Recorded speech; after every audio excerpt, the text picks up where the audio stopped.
Bonsoir tout le monde, bonsoir camarades. Alors on se retrouve ce soir pour un débat avec le NPA révolutionnaire et nos camarades de lutte ouvrière, camarades que l'on remercie très chaleureusement d'avoir répondu à l'invitation à ce débat. Ce débat, il a lieu dans le cadre de nos rencontres d'été révolutionnaire, donc la troisième édition. Une troisième édition réussie, puisqu'on est plus de 500 militants, 520 exactement, à participer à ces quelques jours d'échanges, de discussions, de débats, à la fois de formation, d'analyse, et puis de préparation aussi à l'action, notamment à la rentrée, il faut bien le dire. Et il fait suite à un camp international où on s'était déjà retrouvés fin juillet, très nombreux, avec nos 4 organisations sœurs, en Espagne.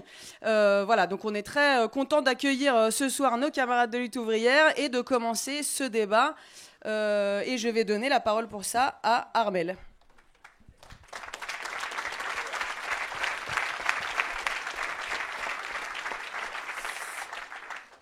Merci à tous les deux, d'abord évidemment d'avoir accepté au nom de Lutte ouvrière cette nouvelle invitation à débattre lors de nos 3e rencontres d'été révolutionnaire qui sont, comme on l'a dit, les plus importantes en termes de participation depuis leur jeune histoire, c'est-à-dire plus de 520 participantes et participants.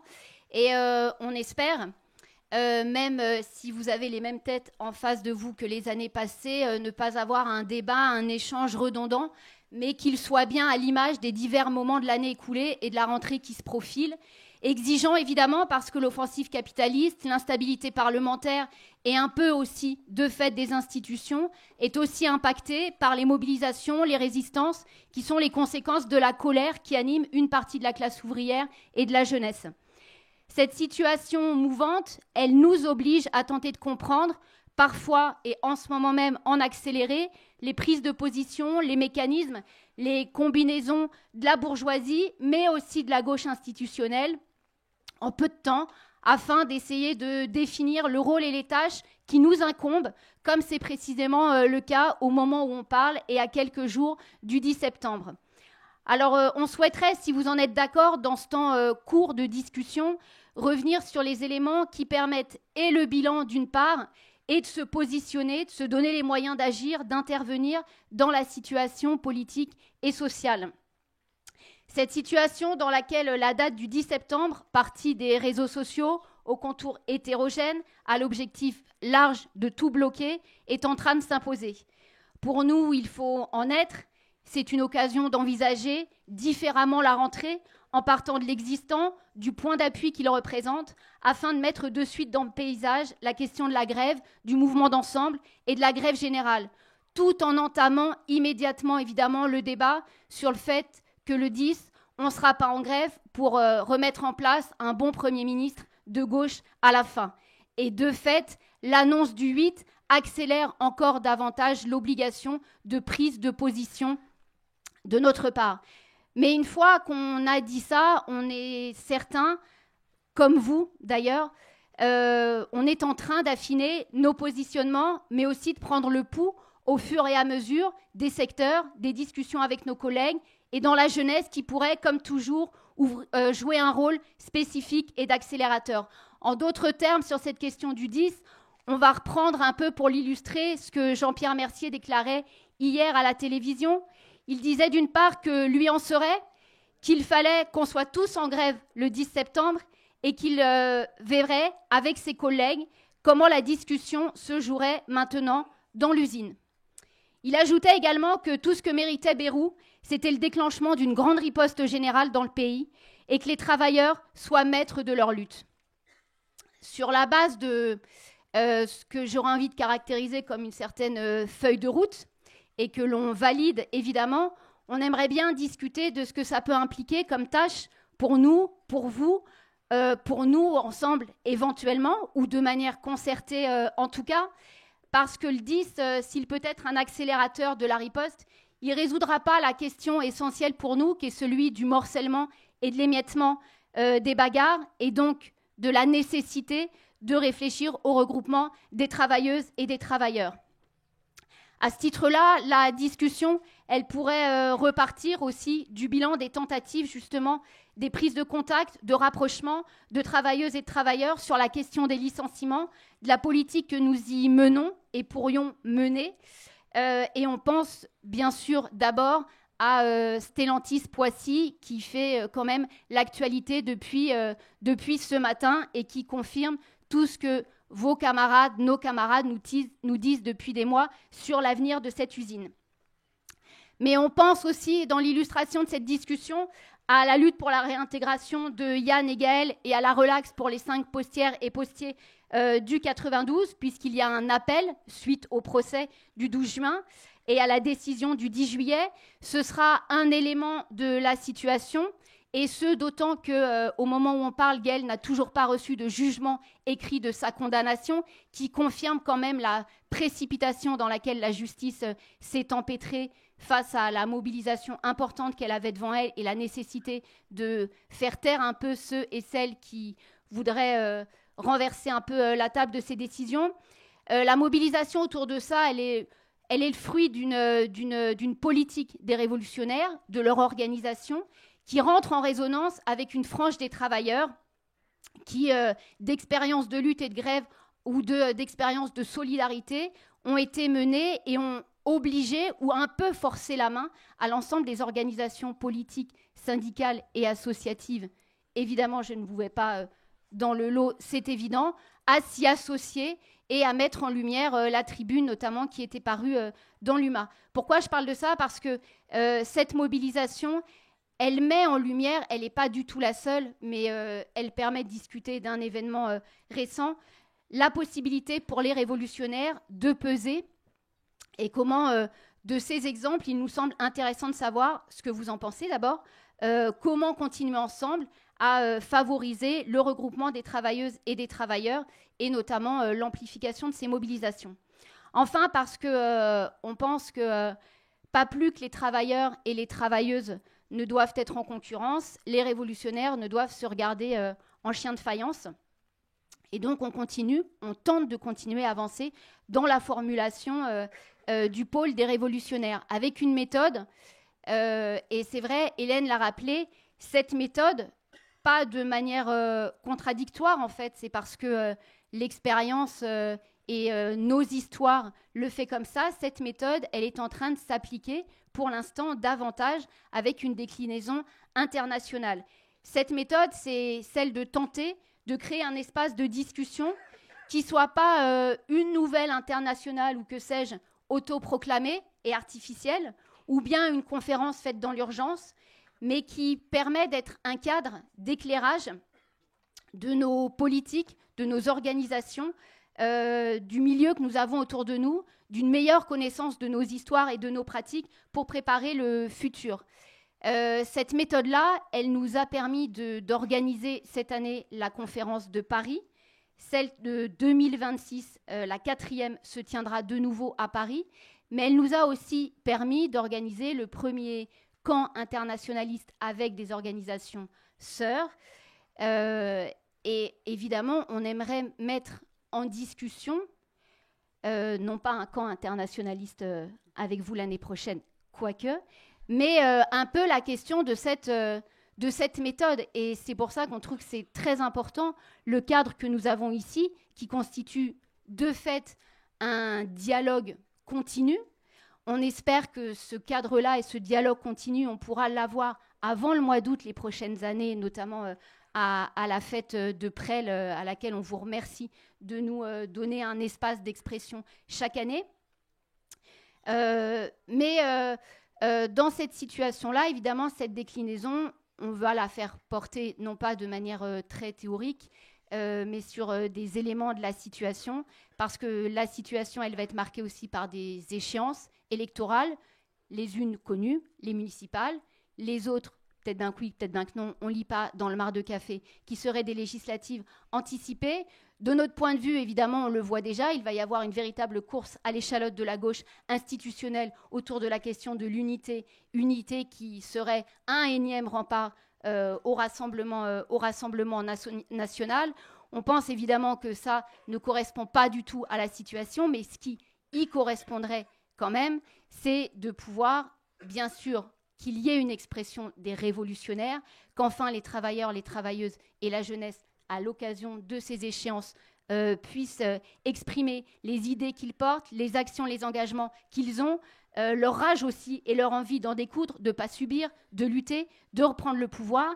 Et dans cette situation, on pense qu'au moins à deux, c'est mieux, en termes de crédibilité, en termes de légitimité, en termes d'impact et de possibilité de marquer d'une certaine manière le paysage et cette période qui sera évidemment très cristallisée. Ça fait évidemment beaucoup de discussions à avoir dans ce temps un peu réduit. C'est assez vaste, mais il nous semble que ça donne un peu les éléments pour nous permettre d'aborder cette rentrée. Merci Armelle. Je passe la parole à Louis. Alors bonjour, merci de nous avoir invités à nouveau. Alors pour rentrer dans ce qui pour nous est en partie le vif du sujet, il y a un an vous disiez qu'on était alarmiste en parlant de la marche à la guerre et aujourd'hui vous le reprenez. Alors pour nous, cette compréhension de l'évolution de la société, elle est capitale parce que c'est à partir de cette compréhension-là qu'on peut s'orienter et puis avoir une politique vis-à-vis des travailleurs. La crise économique du capitalisme qui plonge des régions entières dans la barbarie, c'est évidemment pas nouveau. Les guerres, elles ont été ininterrompues depuis la fin de la Seconde Guerre mondiale et il y a bien des générations qui n'ont connu que la guerre. C'est vrai pour les Palestiniens, mais c'est aussi vrai pour ceux qui vivent en République démocratique du Congo et c'est vrai pour bien des enfants au Yémen et maintenant en Ukraine. Et la crise du capitalisme qui s'approfondit, c'est les capitalistes qui redoublent d'agressivité pour exploiter les travailleurs. C'est les attaques contre les travailleurs par les États. Et puis partout dans le monde, c'est le fait de refuser que son ordre y soit contesté, c'est de mener la guerre contre les peuples. Et cette même aggravation de la crise, elle intensifie la guerre des capitalistes entre eux, notamment à travers cette très visible guerre commerciale. Et tout ça, c'est un seul et même processus. Dans le monde entier, les bourgeoisies et les États, ils se préparent à la guerre. Alors ils le font sur un terrain matériel et ils le font aussi déjà du point de vue d'embrigader les populations. La crise du capitalisme, en fait, aujourd'hui, elle peut rien produire d'autre. Alors à quoi ressemble le futur de ces guerres, leurs évolutions, les réactions des travailleurs, on n'en sait absolument rien. Mais ce dont on est certain, c'est que les travailleurs, à un certain point, ils réagiront et qu'ils auront besoin du programme politique qu'est le trotskisme et qui est la seule perspective pour mettre fin à cette barbarie. Et la période qu'on vit aujourd'hui, et ça c'est important de partir de là, c'est une période de recul. Ça, nous on le voit au moins à deux niveaux.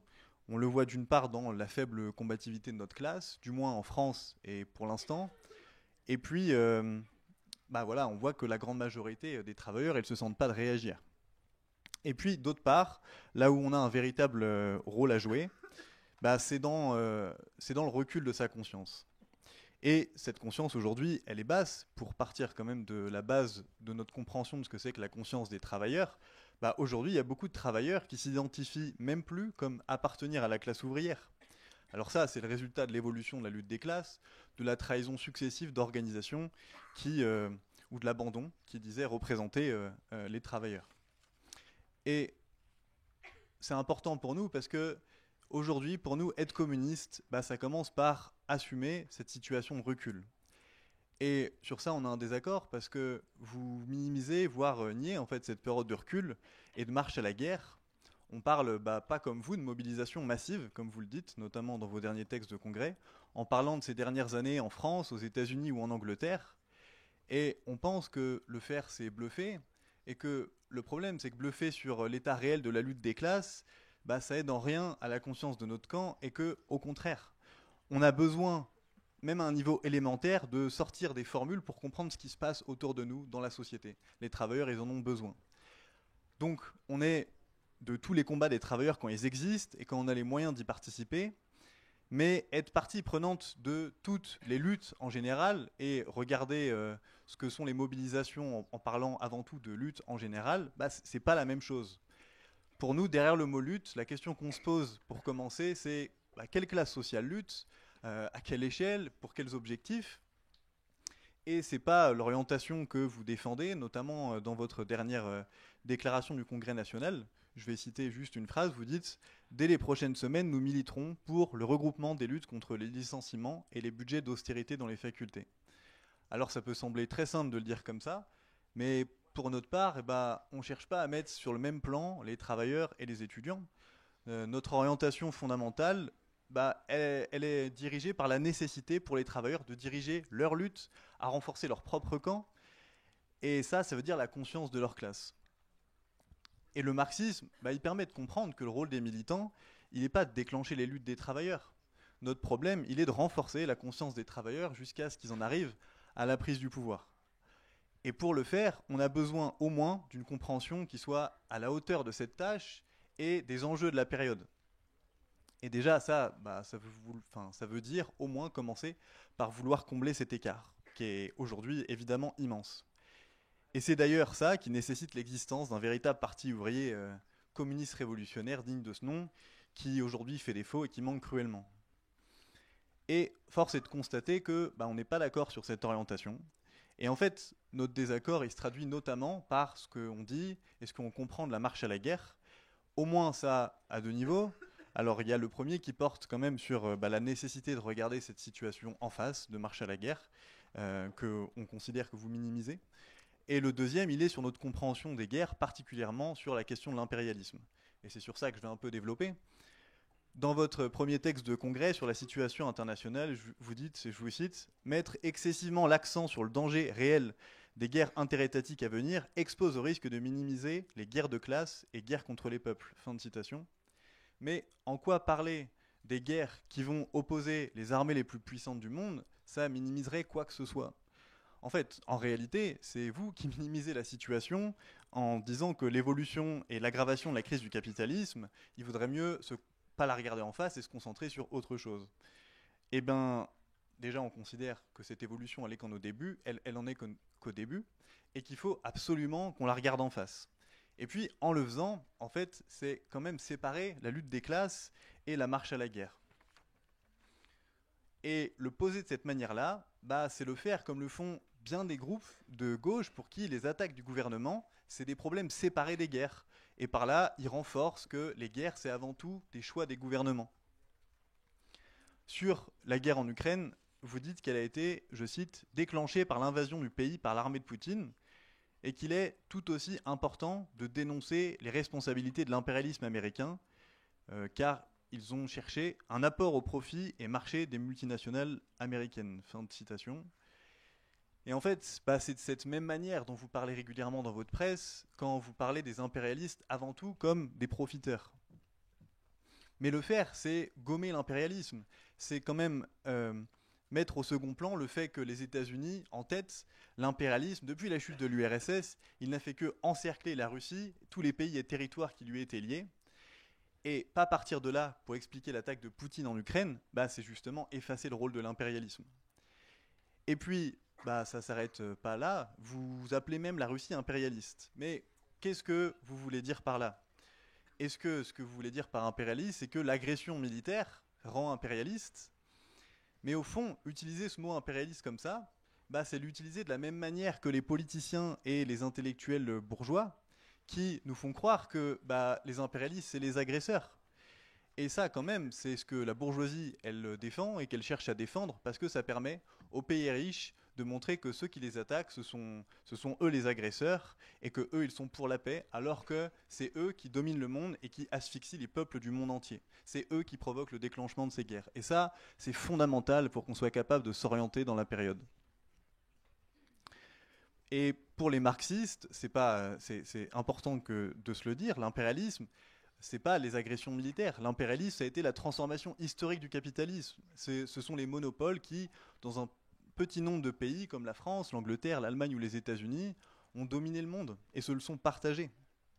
Mais est-ce que depuis, il y a d'autres pays qui ont été capables d'imposer leur domination à ces pays ? Force est de constater que non. Et alors oui, la Chine, la Russie, elles opposent une certaine résistance à l'impérialisme, dans une moindre mesure l'Iran aussi. Et oui, l'existence de ces États, il pose un problème à l'impérialisme, à commencer par l'impérialisme américain, qui est quand même celui qui aujourd'hui est à la manœuvre contre eux. Et contrairement à ce que vous laissez entendre, la Chine, elle est très loin de jouer sur le même plan. Et en fait, en disant ça, et je crois que ça va de pair, vous minimisez en même temps le risque d'un conflit entre les États-Unis et la Chine en parlant, vous le faites assez longuement dans vos textes de congrès, de l'interdépendance des économies américaines et chinoises. C'est une contradiction que les capitalistes, évidemment, ils dépendent les uns des autres et qu'en même temps ils s'opposent. Mais ça, pour nous, c'est fondamental de le comprendre et c'est fondamental d'en discuter avec les travailleurs parce que c'est cette compréhension-là qui nous permet de comprendre que la guerre, c'est une nécessité du capitalisme. C'est une des raisons profondes de la crise de l'économie du capitalisme. Et pour continuer sur ce désaccord qu'on a sur la question de la guerre et de comment on comprend ce qui se passe, vous dites aussi que la Chine est un pays impérialiste. Mais en le faisant, ça en revient à la même chose. C'est masquer les rapports de force réels entre la bourgeoisie chinoise, qui reste dans l'ensemble subordonnée aux impérialistes qui l'encerclent, non seulement économiquement, mais de plus en plus militairement. Et aujourd'hui, force est de constater que ça va dans le sens de la propagande de la bourgeoisie en France, de ses politiciens et de ses médias, qui est orientée pour nous faire croire que la Chine, elle est prête à dominer le monde et qu'il faut qu'on se prépare à s'y défendre, et y compris à défendre Taïwan. Mais dans ce cas-là, il faut quand même qu'on en discute. Est-ce que vous comptez reprendre le droit du peuple de Taïwan à se défendre, comme vous l'avez fait avec l'Ukraine? Est-ce que vous allez défendre que l'agression chinoise, elle est responsable, comme vous le faites en disant que la Russie est responsable de l'agression en Ukraine? Et le faire, c'est se placer sur le terrain de la bourgeoisie française. Et puis, je crois que notre désaccord, il est même un peu plus profond, parce que vous vous revendiquez toujours du NPA et de sa construction, qui, à la première pression, au début de la guerre en Ukraine, qui était pourtant assez faible, mais qui existait quand même, dans certains milieux en tout cas, cette organisation, qui était la vôtre, a défendu non seulement de se ranger du côté du camp de l'impérialisme, mais y compris de manière très précise du fait qu'il fallait envoyer des armes, et en conseillant même quel genre d'armes il fallait envoyer. Et puis, finalement, pour finir sur ça, il faut que je termine, excusez-moi, sur la question que vous posez vous-même, est-ce qu'on va vers une guerre mondiale? Votre réponse, elle est éclairante, parce que vous dites, je vous cite, « Il n'y a pas une volonté programmée des bourgeoisies mondiales d'entrer en guerre, et à un terme et selon des camps définis. » Et puis vous ajoutez, « Plus les tensions s'accroissent, plus les budgets militaires augmentent, et plus les risques d'un dérapage généralisé sont grands. » Mais qu'est-ce que ça change? La bourgeoisie de l'ensemble du monde, elle va jamais se réunir pour décider de la date et de l'heure d'un conflit mondial. Ça s'est jamais posé comme ça. Et alors oui, le fait de ne pas savoir où et quand prendra forme cette déflagration mondiale, on le partage. Mais c'est vraiment autre chose que de dire qu'il n'y a pas de volonté des bourgeoisies mondiales d'entrer en guerre, ce qui revient à dire que la bourgeoisie, en fait, elle s'y prépare pas vraiment. Et en fait, même le fait de parler d'un risque, d'un dérapage généralisé, c'est un désaccord politique qu'on a. Parce que c'est vraiment pas une question de dérapage. La bourgeoisie, elle ne voit pas d'issue à la crise de son propre système qui mène de manière nécessaire toute la société vers la guerre. Et puis, pour finir là-dessus, ce que vous appelez la bourgeoisie mondiale, ils sont déjà en guerre. Ils sont en train de mener la guerre avec la peau des Ukrainiens, sous la direction de satellites américains, de canons français, et sous l'entraînement de l'état-major anglais, les bataillons ukrainiens contre les Russes. C'est pas encore la guerre mondiale, mais c'est notre futur et c'est pas la préoccupation principale que vous soulevez. Pour notre part, on défend qu'il faut faire le nécessaire maintenant pour tenir un courant politique qui défende un point de vue de classe et qui tienne coûte que coûte aux intérêts du prolétariat et qui soit capable de tenir face à la tempête. Mais ça, on aura l'occasion d'y revenir un peu par la suite. Merci. Alors à Aurélien pour 13 minutes du coup.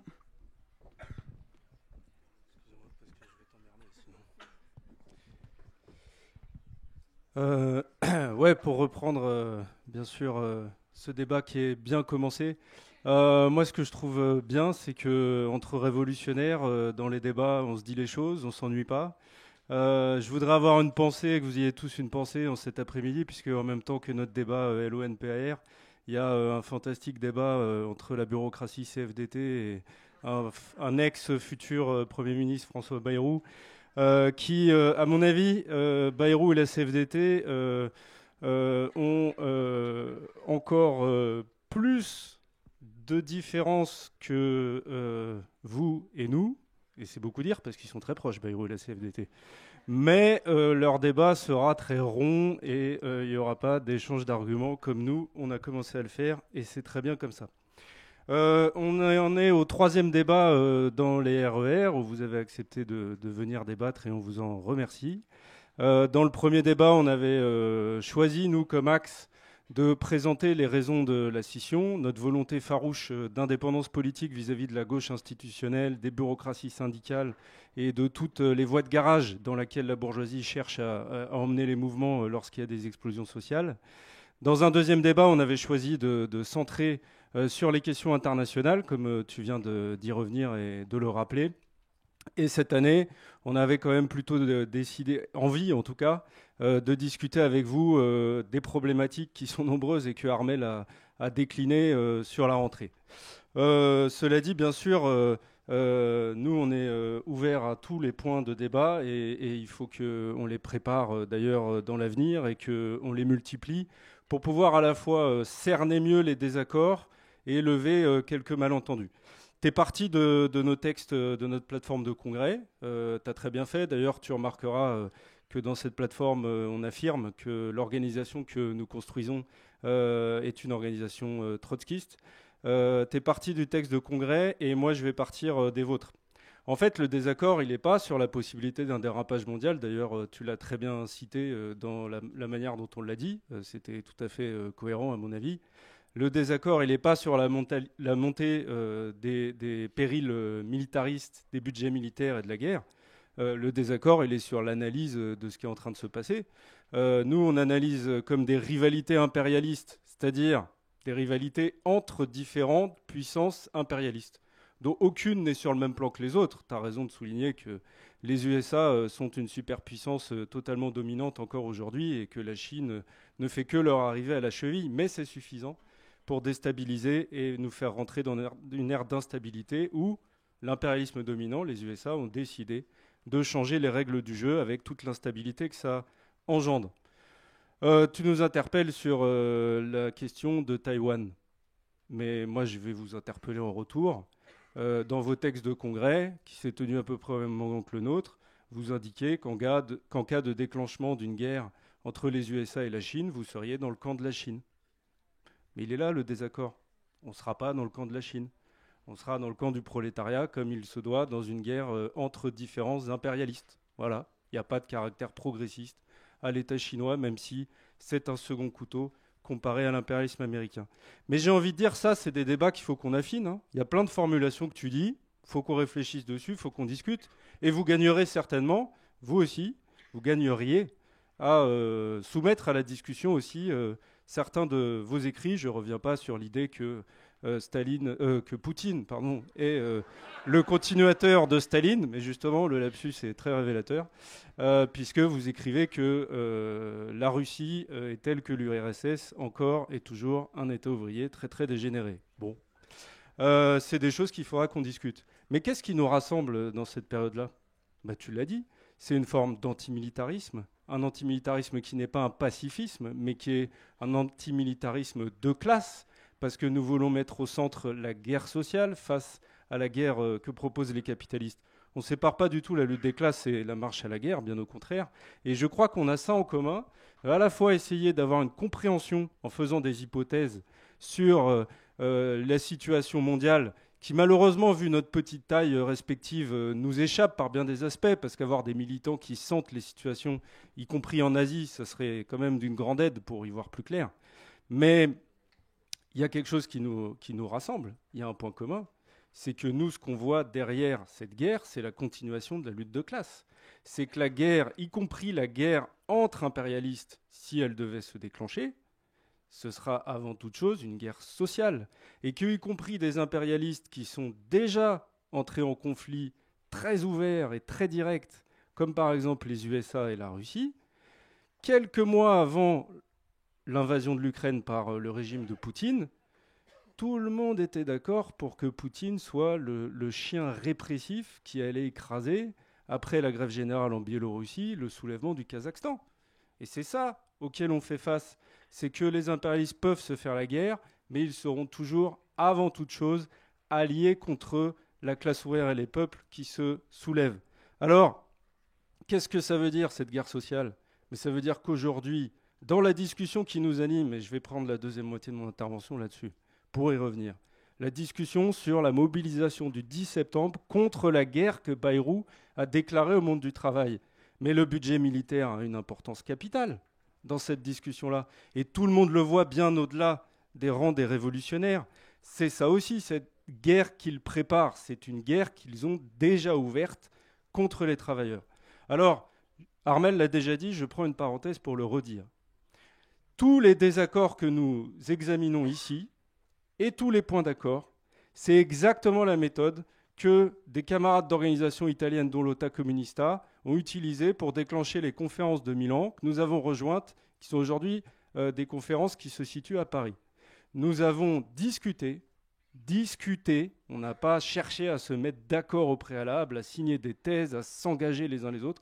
On a discuté avec une quarantaine d'organisations qui se revendiquent de la révolution, parfois du trotskisme, parfois de l'anarcho-syndicalisme, parfois autres. Et on a échangé justement sur la situation mondiale.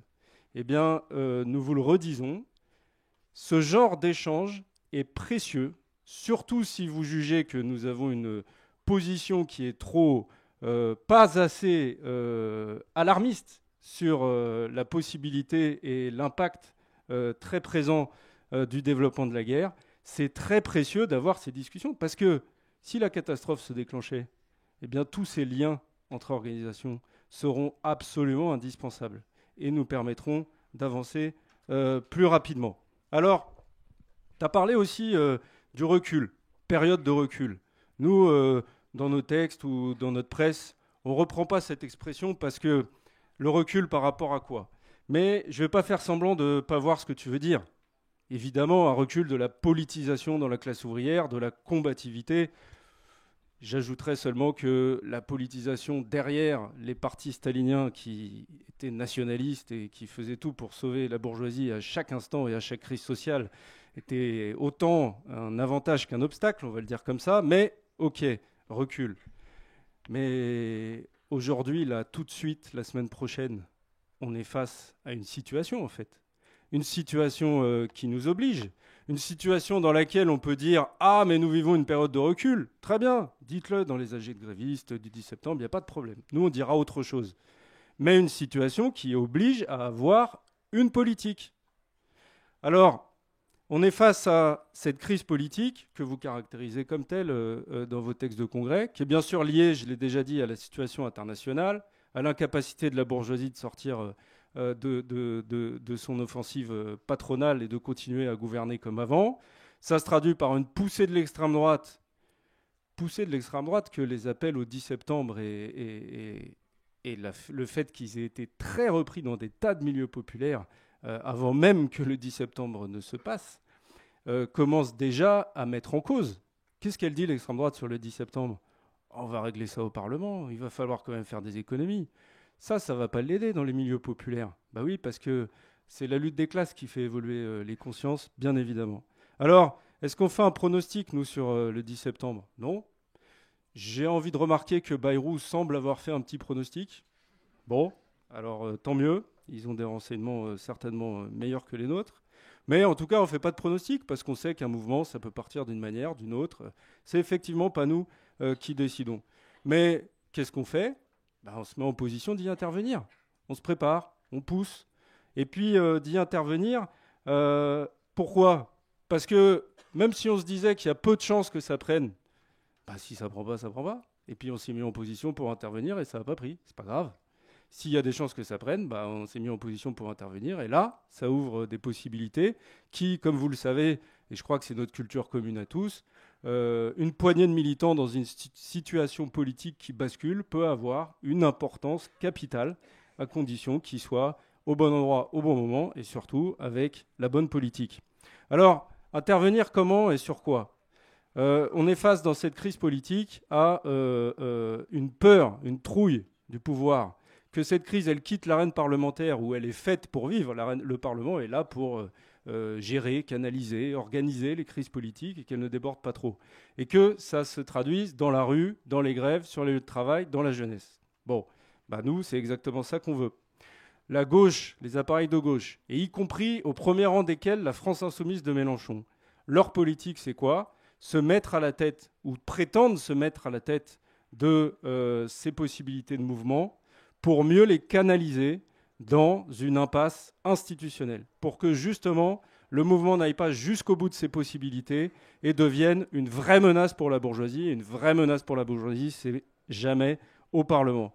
C'est la politique aussi des directions syndicales, avec une petite concurrence entre eux qui est amusante à observer, mais qui franchement est un détail. C'est la politique des directions syndicales. Alors la nôtre.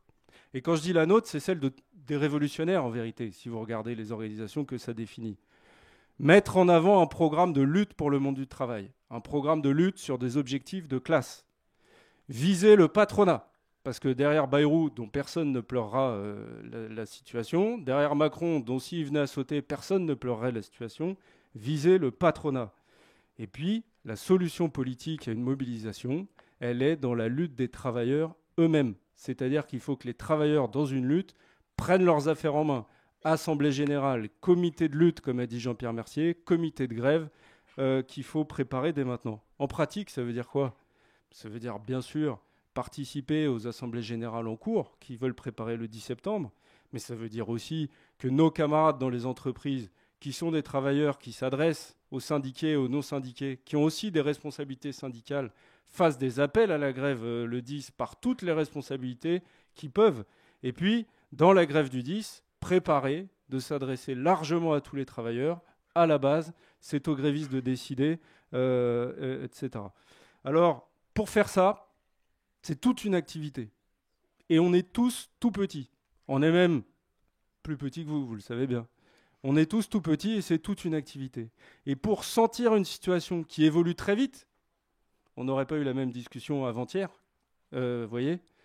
Pour sentir une situation qui évolue très vite, il faut des retours, il faut des rapports, il faut des points de contact, il faut des échanges. Alors, on va vivre chacun notre vie et on fera les bilans après. Ça, c'est une possibilité. C'est ce qu'on a fait en 2023. Ou alors, on peut au minimum, parce que je ne crois pas qu'on soit en situation dans nos relations d'aller vers des expressions communes ou d'essayer de se lier les mains entre nous. Ce n'est pas le sujet.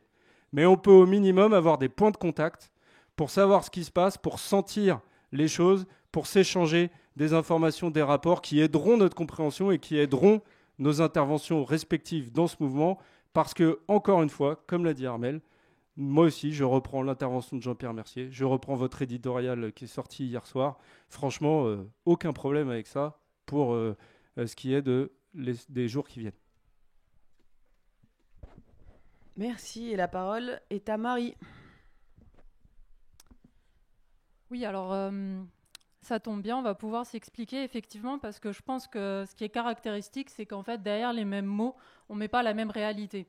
Vous reprenez la vidéo de Jean-Pierre à propos du 10 septembre et des comités de lutte et je reviendrai sur quoi en fait on ne comprend pas du tout les choses de la même manière. D'ailleurs, c'est aussi marquant que vous souhaitiez que toute la discussion se passe finalement sur cette rentrée sociale parce qu'il y aurait une lutte à venir. Et en fait, votre préoccupation, c'est vraiment celle-là.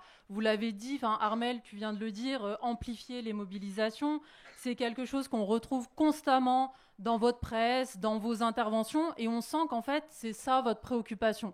Que le rôle des révolutionnaires, ça serait d'amplifier les mobilisations, d'y intervenir, de prendre la direction. Bon, nous, c'est pas du tout comme ça. Et les communistes, les marxistes, c'est pas comme ça qu'ils comprennent quel est le rôle d'un parti ouvrier communiste révolutionnaire, d'autant plus, et je vais y revenir aussi, dans une période de recul. Parce que oui, effectivement, aux travailleurs, et pas forcément dans les AG qui, pour le moment, sont quand même des regroupements de militants et absolument pas de travailleurs du rang, eh bien, aux travailleurs du rang auxquels on va s'adresser, effectivement, on va leur dire on est dans une période de recul, c'est-à-dire dans un engrenage mortel. La bourgeoisie nous conduit à la mort, les camarades. La bourgeoisie, elle prépare, et c'est ce que Louis a expliqué, elle prépare la guerre mondiale. Alors oui, on va essayer de se défendre face aux attaques qui nous foutent dans la figure, que ce gouvernement aux ordres de la bourgeoisie nous fout dans la figure. Mais si on en reste là, les copains, eh ben, dans 3 ans, on crève tous dans les tranchées. Et ça, 3 ans, je ne sais pas si c'est 3 ans, 4 ans, je n'ai évidemment pas de boule de cristal. Ce que je vous décris là, c'est 1936. C'est ce qui s'est passé dans les années 30 en France. Et 1936, vous le savez, c'est une grève générale d'une toute autre ampleur que ce qu'on est en train d'éventuellement discuter là pour le 10 septembre.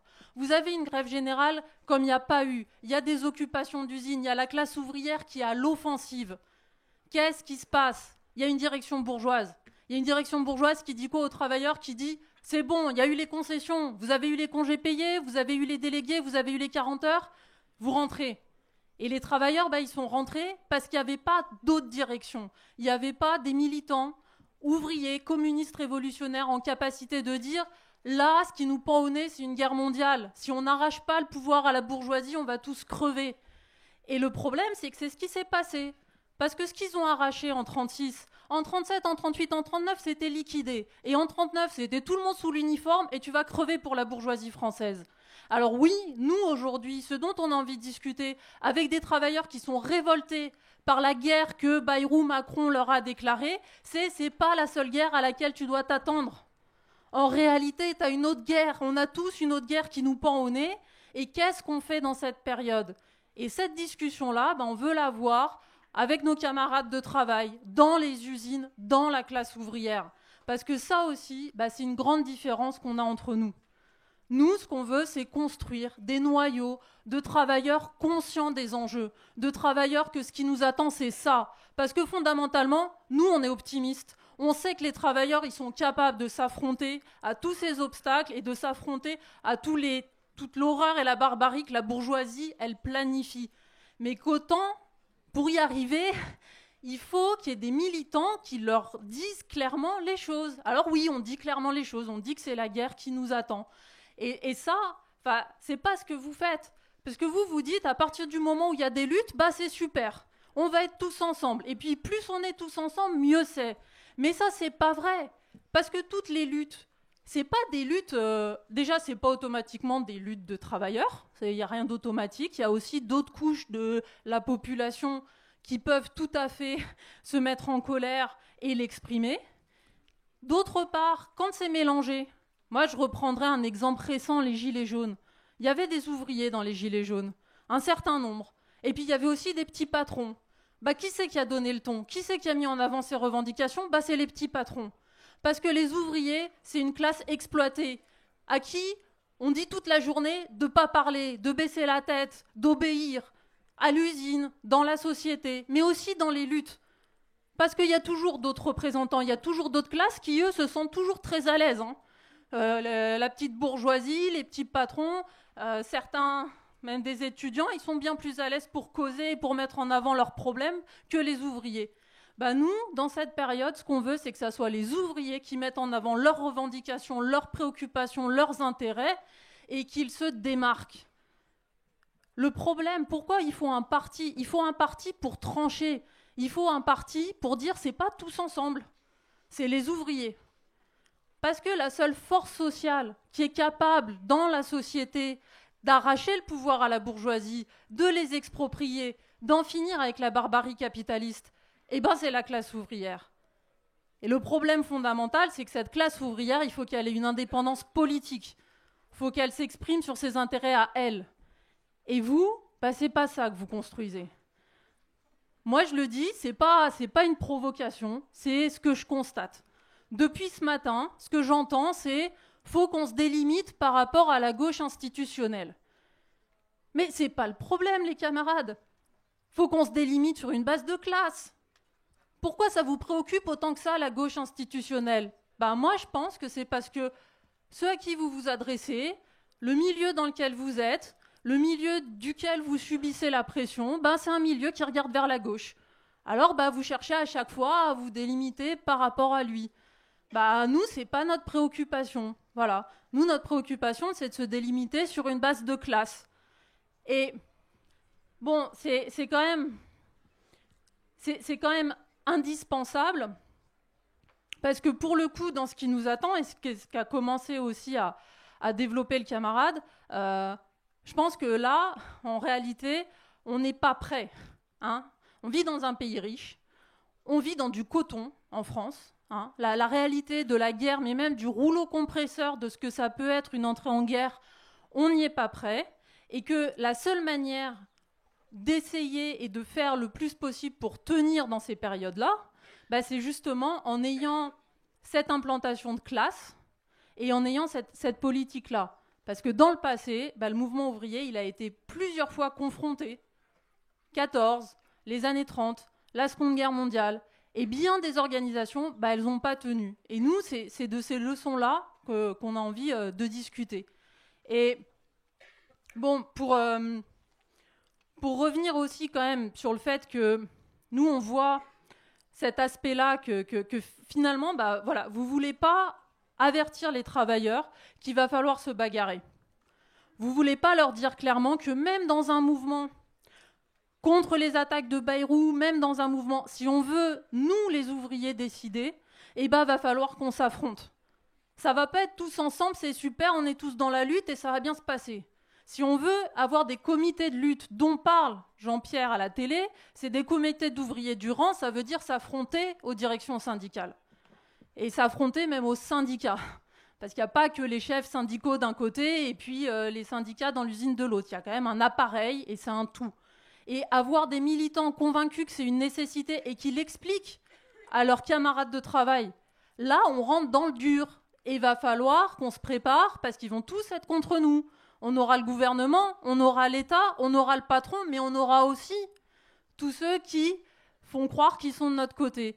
Bon, vous, ces bagarres-là, vous les préparez pas. Et c'est quelque chose qu'on retrouve dans d'autres sujets politiques importants auxquels on a été confrontés cette année. Moi, ce que je voudrais, c'est revenir sur la Palestine. Parce que là aussi, on n'est pas d'accord, en fait. Nous, ce qu'on voit, c'est qu'en fait, vous essayez de concilier des choses qui ne sont pas conciliables. Alors, j'invente rien, il y a l'affiche qui est là. À chaque fois que vous parlez de la Palestine, vous mettez les couleurs du drapeau palestinien. Un drapeau national, ça ne peut pas être le drapeau des travailleurs. Et ça, c'est quelque chose quand même que le mouvement ouvrier, il a tranché, et il a tranché en 1848. Et ça, c'est la leçon de Marx. Voilà, les ouvriers, c'est un camp, ils ont leur drapeau, c'est le drapeau rouge.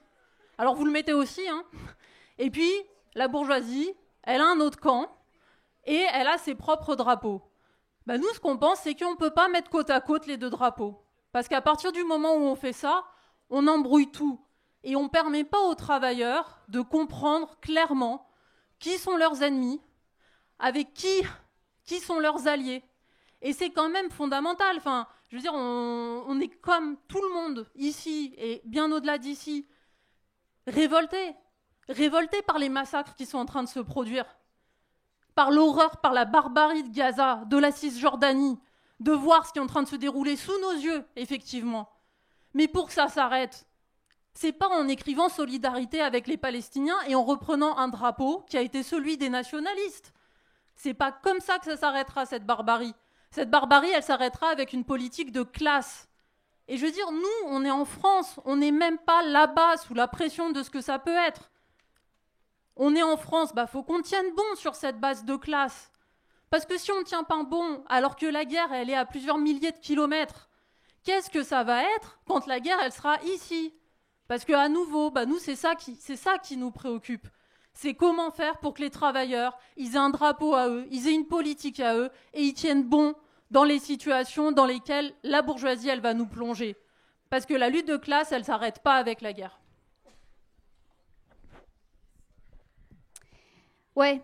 En fait, avec tout le respect que je vous dois, les camarades, j'ai envie de vous dire, je pense que si vous aviez décemment voulu charger la mule le plus possible, vous auriez fait exactement ça.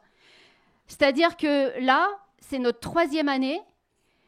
La posture que vous avez fait le choix d'adopter, elle ne correspond pas à ce que vous faites, je suis désolée, au quotidien, et aux rapports que nous avons entre organisations, mais aussi dans les rapports qu'ont les camarades sur leur lieu de travail. Et je suis désolée, je ne sais pas ce que Jean-Pierre met derrière comité de lutte, je ne sais pas jusqu'à comité de grève, je ne sais pas jusqu'à quel point il fait le tri entre ses collègues, si c'est bien comme ça va, si ça rentre bien dans les cases, mais je n'ai pas l'impression que ce soit exactement la politique qu'il mène sur son usine, dans sa boîte. Donc, moi je vous invite à une chose, parce que franchement, là, j'avais relu vos textes aussi. Aujourd'hui, dans une guerre qui serait déclenchée par l'impérialisme américain contre la Chine, nous serions dans le camp de la Chine. C'est ça que vous écrivez.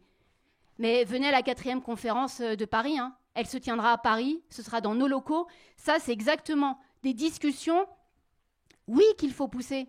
On a raison de les pousser. On a raison d'essayer de se comprendre. Mais là, honnêtement, comment on peut comprendre différemment l'édito qui est paru, qui est en vidéo, de Nathalie Arthaud? Je suis désolée, cet édito, il est hyper offensif. Et il ne cible pas sur la Troisième Guerre mondiale, il cible sur le 10 septembre que font les militants révolutionnaires dans cette situation. Je ne pense pas, pardon encore, que Jean-Pierre, quand il va aller là, quand il sera à l'usine, il va dire à ses collègues, dont une bonne partie nous les connaissons, qui ont soutenu les camarades de la Poste le 12 juin, qu'il va leur dire, avant de vous engager dans quelque bagarre que ce soit, soyez conscients que la Troisième Guerre mondiale est à nos portes. C'est pas sérieux de discuter comme ça. C'est pas sérieux parce que ça induit un sectarisme qui, au quotidien, n'existe pas, ou alors à la marge, dans les relations que nous avons. Alors, une fois qu'on a dit ça, j'ai envie de dire c'est dommage.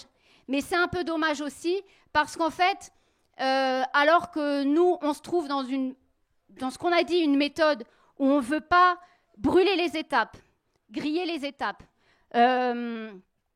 aller là où d'autres organisations n'ont pas envie d'aller, on trouve que là, la manière dont vous prenez la discussion, elle, elle ne correspond pas à la réalité. Et elle pousse tellement la charge loin. Je ne sais pas comment réagissent vos camarades. Mais, et je ne sais pas quels sont les ouvriers que vous délimitez bien et comment ça se passe dans Lutte ouvrière. Mais pardon, le 8 mars, je ne sais pas comment vous caractérisez ceux et celles qui étaient à la manifestation à Paris et comment vous vous êtes délimités de ça. Mais le point de contact qu'on a eu avec le cortège de Hello, le point fixe de Lutte ouvrière à Paris le 8 mars, il a discuté de choses très concrètes que nous avons bien fait d'avoir sur qu'est-ce qui va se passer là au moment où les sionistes et l'extrême droite va arriver. Le 22 mars, nous avons défilé les uns derrière les autres, consciemment. On s'est appelés, on s'est eu en lien, on a attendu qu'on arrive, on avait pris un rendez-vous. Bon, je ne sais pas quelle délimitation vous avez fait à ce moment-là. Il faut s'affronter. Mais les camarades qui sont passés en procès, là, ils sont affrontés à qui? C'est des camarades, ils sont caractérisés comment? Je les vois là, ces camarades. Ceux qui sont passés en procès, ceux qui n'y sont pas, qui ont des mesures en veux-tu, en voilà. Je les vois là, il y a Thomas, il y a Flo qui doit être quelque part, les camarades de la Poste du 92, du 78, qui s'affrontent quotidiennement à leur direction. Et c'est un affrontement de classe. C'est parce qu'ils défendent une orientation de classe à l'intérieur de la boîte, avec des ouvriers du rang, qu'ils sont aujourd'hui dans cette situation-là au niveau de la justice, mais qu'ils sont aussi dans une situation de gain sur la boîte, d'avoir gagné des ouvriers du rang. Bon. Donc, je ne sais pas si on est obligé de faire le pointage là, sur les 500 camarades qui sont présents à ce débat, de qui fait quoi et a bien le profil type. Mais honnêtement, le 10, à l'Éducation nationale, vous avez beaucoup de camarades. Dans les entreprises où vous avez beaucoup de camarades. La discussion, elle ne va pas être de savoir si on fait plouf-plouf, est-ce qu'on va au 10 par rapport à l'enjeu de la Troisième Guerre mondiale qui est à nos portes, qui était à nos portes déjà il y a 3 ans. Il y a 2 ans, on a réussi à s'éviter ce débat assez caricatural, parce que je finis avec ça, Marie, mais franchement, vu tout ce que tu dis, autant pas faire 36.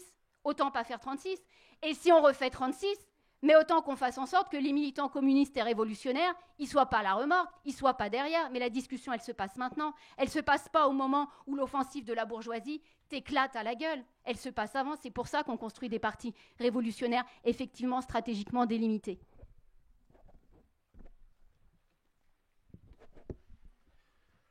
Bon. Le problème, il est pour nous, effectivement, que c'est pas le nombre. Je vais revenir sur un certain nombre de choses qui ont été dites, parce que je crois que ça va continuer à éclairer nos désaccords. Il n'est pas de dire, justement, qu'à 2, on a plus de crédibilité. Justement, on pourrait défendre quoi? Notre problème, sur 36, c'est que ce qu'il a manqué, c'était un parti qui défendait la prise du pouvoir pour les travailleurs. Et c'est à partir de cette orientation qu'on réfléchit. Alors, ça peut sembler être une évidence, mais c'est fondamental. Parce qu'aujourd'hui, oui, notre problème, il est d'éclairer les travailleurs à partir de ça. Et il y a plein de choses sur lesquelles on est tous d'accord avec ce que Jean-Pierre Mercier a dit hier à la télé. Il y a quelque chose qu'il a rajouté, c'est qu'on était communiste. Et être communiste, quand même, ça veut dire qu'on réfléchit à partir de ce que la période elle est, et on n'est pas paternaliste avec les travailleurs quand on se lie avec eux, et ça ne se résume pas à des mots d'ordre en manifestation ou dans une AG, quand on se lie avec des travailleurs, qu'on discute de notre politique, qu'on discute des problèmes que la période elle pose.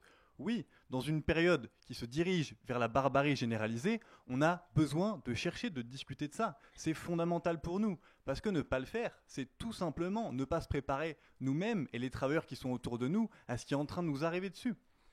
Et bon, je vais continuer sur cette idée qui, à mon avis, est vraiment importante, parce que même sur cette question de l'État chinois, mais on ne raisonne pas de la même manière.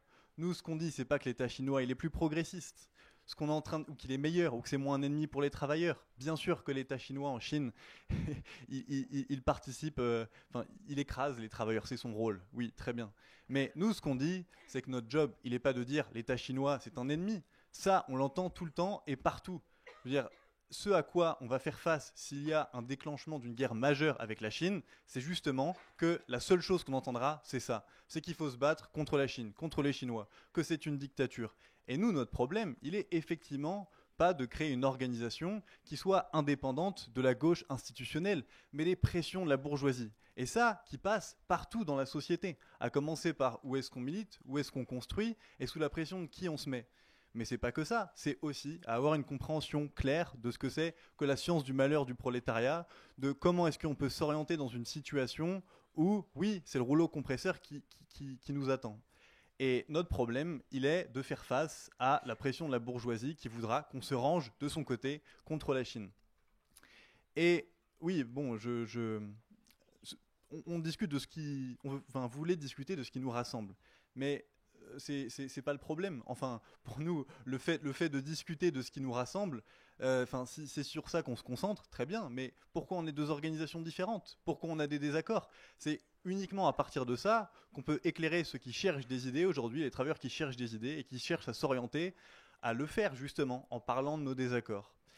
Et ce à quoi on se prépare quand même, eh ben, ça nous demande d'être capable de nous orienter. Et moi, il y a des choses simples que je veux dire, mais quand même, c'est pas juste une question d'opposer le problème de ça, c'est des choses théoriques sur la guerre, et puis ensuite il y a ce qui est radical, c'est-à-dire les luttes dans les mouvements sociaux. Non, tous les travailleurs avec qui on va avoir la capacité de se lier, que ce soit le 10 septembre ou n'importe quoi d'autre, parce que c'est pas la question du 10 septembre, c'est la question de s'il y a des luttes de travailleurs, qu'est-ce qu'on vise, qu'est-ce qu'on veut construire avec eux. Ben là, ce dont on a besoin de construire, c'est une organisation qui se donne les moyens politiques de tenir face à la guerre qui vient, à commencer par comprendre ce qu'est cette guerre. Et aujourd'hui, la manière dont on nous présente la guerre, c'est qu'il y a les méchants qui agressent et les gentils qui se défendent. Et bien oui, c'est à partir de ces nœuds qu'on veut éclairer les travailleurs autour de nous et qu'on veut raisonner. Et ça passe par des choses très importantes dans notre manière de comprendre ce que c'est que la crise du capitalisme aujourd'hui. Oui, il y avait des socialistes qui disaient qu'il n'y aurait jamais la guerre entre l'Angleterre et l'Allemagne parce que leurs économies étaient trop liées. Bah, dire quelque chose comme ça, oui, ça a été un piège pour les travailleurs. Aujourd'hui, on a besoin de comprendre que peu importe l'entremêlement de l'économie, y compris entre les États-Unis et la Chine, là, ce qui est en train de se diriger, c'est le conflit mondial. Et ça, c'est important. Pourquoi? Parce que nous, le problème, c'est pas qu'on vous dit que vous n'êtes pas assez alarmiste. Pas du tout, les camarades, c'est pas ça. On veut pas être alarmiste. Notre problème, il n'est pas de paniquer. Notre problème, il est de se préparer sérieusement. Parce que là, ce qui vient. Alors, on a déjà des désaccords sur la guerre, notre manière de la comprendre, et comment on se positionne vis-à-vis de notre propre bourgeoisie. Mais il y a eu des militants et des organisations ouvrières dans le passé qui militaient dans la classe ouvrière, qui avaient mené des combats d'une intensité que aucun de nous n'a connue, et qui pourtant, face à cette question de la guerre, sont tombés et se sont fait écraser parce qu'ils n'étaient pas prêts. Parce que justement, il n'avait pas discuté de mais qu'est-ce qu'on va faire dans une situation où on va se retrouver divisé, envoyé dans les tranchées, où la pression sera énorme, où peut-être qu'il faudra discuter des problèmes que ça pose. Et ça, c'est ce qu'on cherche à faire parce que, oui, il faut qu'on prépare notre camp là où on le peut et à partir de toutes les occasions qui se présentent parce que notre futur, c'est ça. En fait, moi, j'ai envie de repartir un peu de la Palestine parce que vous semblez indiquer un pronostic quant à notre résistance éventuelle aux pressions. C'est un vrai problème, la pression de la société bourgeoise sur des organisations révolutionnaires, mais faites gaffe quand même que vous y êtes pas étanche non plus. C'est pas en se mettant dans un petit coin en disant nous sommes les seuls, on prépare les tranchées, etc., qu'on résiste à la pression. Et j'en veux pour preuve justement votre attitude sur la Palestine, en fait. La première manifestation qui a pu se tenir et qui a été autorisée, entre parenthèses, certains ont fait des efforts dans ce sens, d'autres ont regardé la chose. Votre banderole, c'était ni Hamas ni Netanyahou.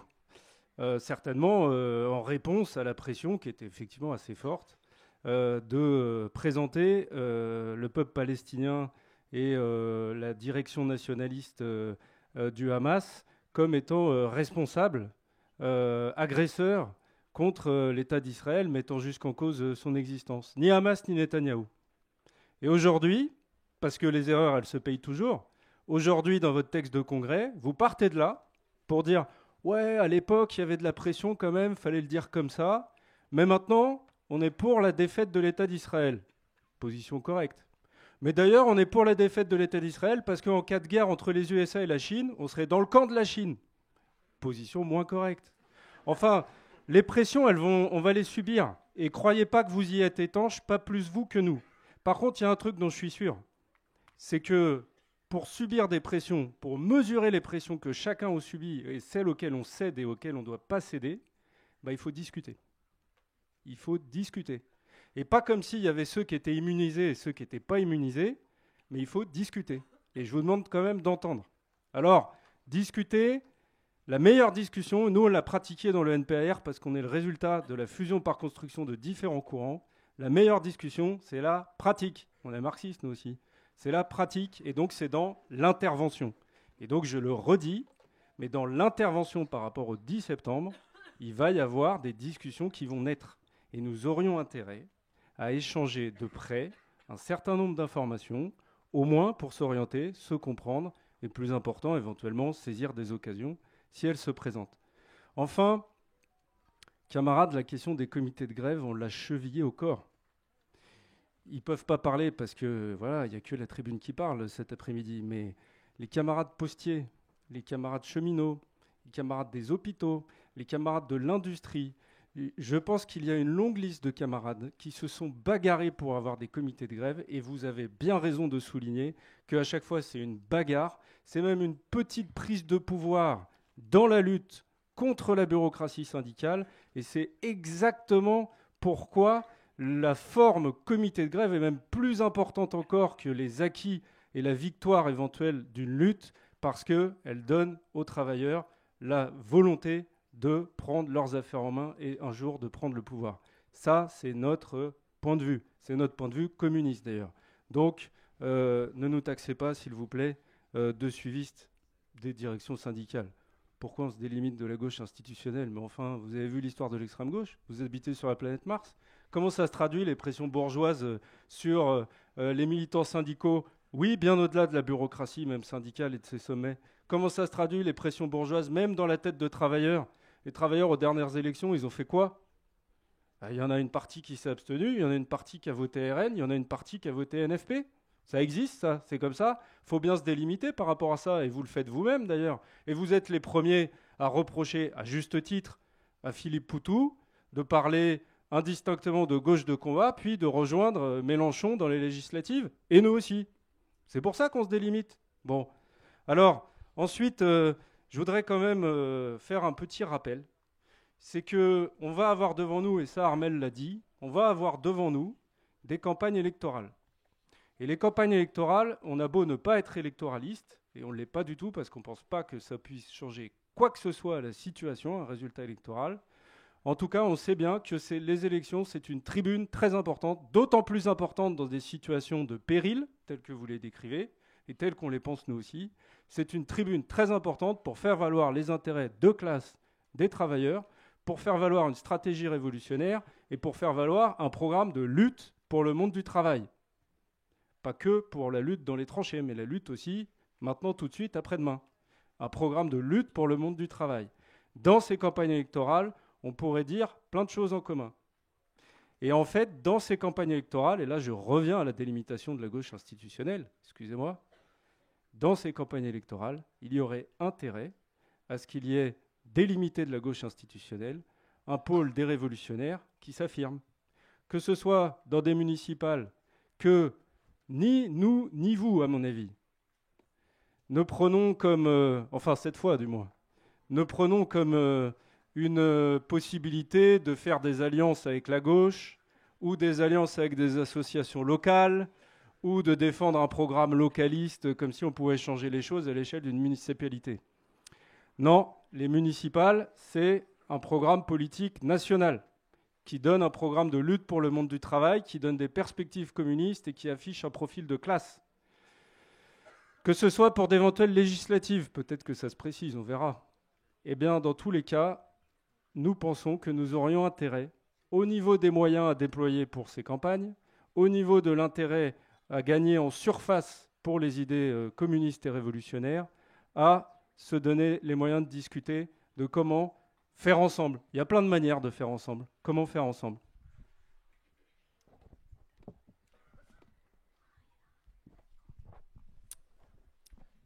Alors, moi je vais revenir, pour commencer, on va dire effectivement sur la Palestine. Oui, on a écrit ni Hamas ni Netanyahou. Parce que nous, on pense que ce qui est essentiel pour les travailleurs du monde entier, c'est de comprendre qui sont leurs adversaires. Et que dans bien des pays pauvres, colonisés, soumis à l'impérialisme, eh ben, il y a tout un tas de dirigeants nationalistes. Alors des fois, ils sont islamistes, des fois, ils sont de gauche, des fois, ils prennent d'autres colorations politiques. Mais enfin, tous, ce qu'ils mettent dans la tête des travailleurs, c'est il faut un État, un pays, et puis, en fait, dans le fond, derrière, vous allez continuer à obéir. C'est ça qui s'est passé. Dans toutes les luttes gigantesques que les travailleurs des pays colonisés ils ont menées, à la fin, c'était pour terminer comme esclaves de leur propre bourgeoisie, plus de l'impérialisme qui n'a jamais disparu. Eh bien, il faut que les travailleurs de ces pays-là, et d'ici aussi, ils aient en tête, faut qu'on décide nous-mêmes. Et on va se ranger derrière aucun dirigeant, même s'il dit qu'on est de la même origine, du même pays, ou qu'on aurait la même culture, ou je ne sais quoi. Il faut rester clair sur la seule chose qu'on a en commun, c'est notre classe sociale.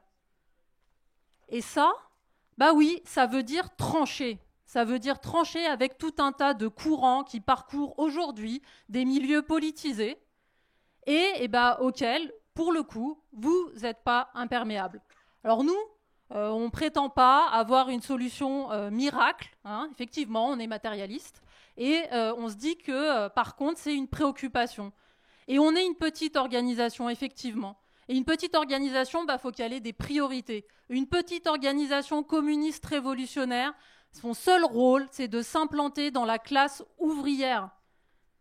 Parce que c'est la classe ouvrière qui va changer le monde. Et ça, Armel, c'est pas de dire « Ah du coup, on fait pas 36 ». Nous, on ne détache pas les problèmes. Déjà, ni vous, ni nous, ni aucun militant, il décide de quand est-ce qu'il y a une explosion sociale. Enfin, vous l'avez même redit, mais il faut quand même le rappeler.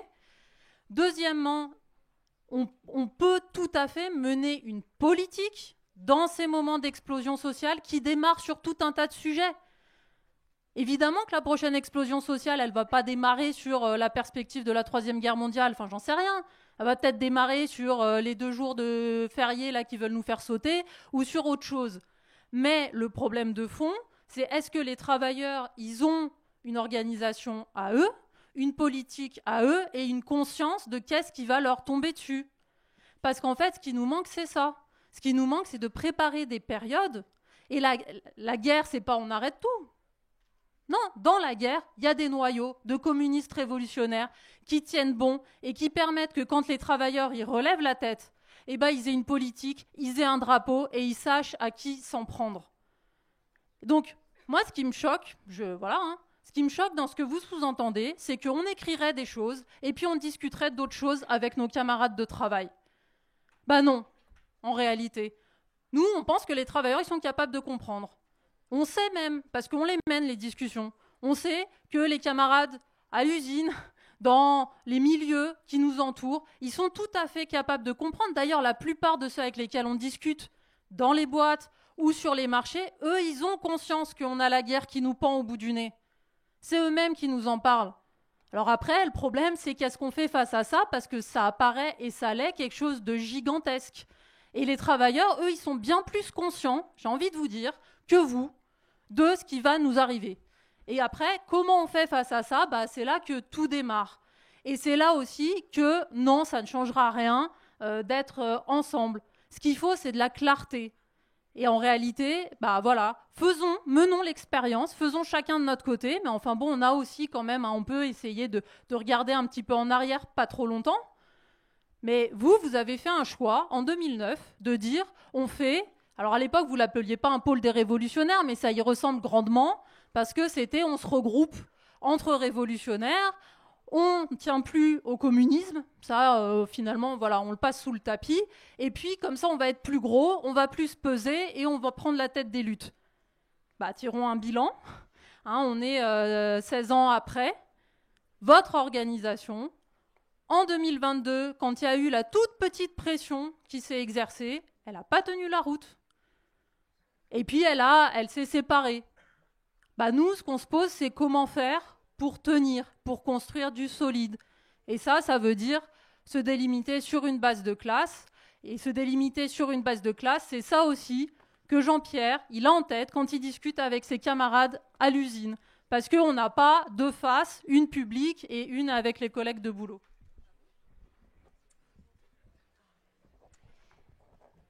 Ouais, je pense qu'aucune organisation révolutionnaire n'a eu le privilège de ne pas avoir des petits bouts d'elle-même qui partent, plus ou moins gros, pas plus vous d'ailleurs. Je pense que Jean-Pierre discute effectivement avec tous ses collègues, dont nos camarades, comme Ken, qui est ici présent, avec qui c'est l'occasion de discuter. Je suis navrée que tu aies été choquée. C'est évidemment pas mon propos, bien sûr, et mon objectif. Mais là, en fait, je comprends pas la discussion. Tu dis, vous n'êtes pas imperméable à tout un tas de courants. Mais lesquels ? On n'est pas imperméable à qui ? On n'est pas imperméable à quoi ? En quelle occasion ? Sur les entreprises, dans les boîtes, dans la politique qu'on mène, la politique électorale que l'on a menée à partir dès 2022, pour un certain nombre d'entre nous, la politique électorale qu'on a menée aux dernières échéances électorales et pour lesquelles on avait engagé une discussion. Je veux dire, vous voulez discuter, mais discutons. Dites précisément les choses. Quel est le point d'achoppement qui ne permet pas aujourd'hui à nos deux organisations qui sont effectivement séparées, tout le monde l'a absolument constaté, et il ne s'agit pas dans la discussion de penser qu'à la fin, la conclusion, ce sera de se donner les moyens à ce stade-là d'être autre chose que ce que nous sommes, c'est-à-dire deux organisations séparées, mais quels sont aujourd'hui les points d'achoppement véritables à quelques jours d'une mobilisation et dans une situation très instable, où oui, il n'y a pas un raz-de-marée de mobilisation, mais où notre tâche, on le pense, et c'est une discussion, notre tâche, on le pense, est de faire bouger les lignes. Mais vous avez quand même en partie cette politique. Parce que, bien évidemment, il y a les cercles de formation, il y a les fêtes et tout un tas de moments comme ça de formation, mais il y a aussi le quotidien des camarades de lutte ouvrière, leur intervention quotidienne. Elle n'est pas juste pour subir le dur labeur de l'ouvrier du rang. Parce que sinon, ça sert à quoi ? Ça sert à faire des rapports sur quelle est la condition de la classe ouvrière. Non, vous avez des militants et des militantes qui tentent de peser sur une situation, aussi petite soit-elle à l'échelle d'une usine. Nous, ce qu'on discute, c'est à l'échelle de la situation nationale aujourd'hui, telle qu'elle se profile à quelques encablures d'une journée de mobilisation qui, de fait, polarise les discussions, beaucoup de discussions, qui permet de mettre au centre la question de la grève et de la grève générale. Nous, voilà ce qu'on pense qu'il faille faire. On avait l'impression, par vos éditos, par les déclarations du camarade Jean-Pierre Mercier, que c'était une discussion un peu centrale que nous pourrions avoir ici. Pas pour dire qu'on va avoir une expression commune là-dessus. Pas pour dire que ça masque nos désaccords. Oui, on a des désaccords. Mais quand on a dû se prendre la scission, on avait toujours des désaccords. Les camarades là dans l'organisation, les deux courants principaux qui ont mené et qui mènent toujours la fusion.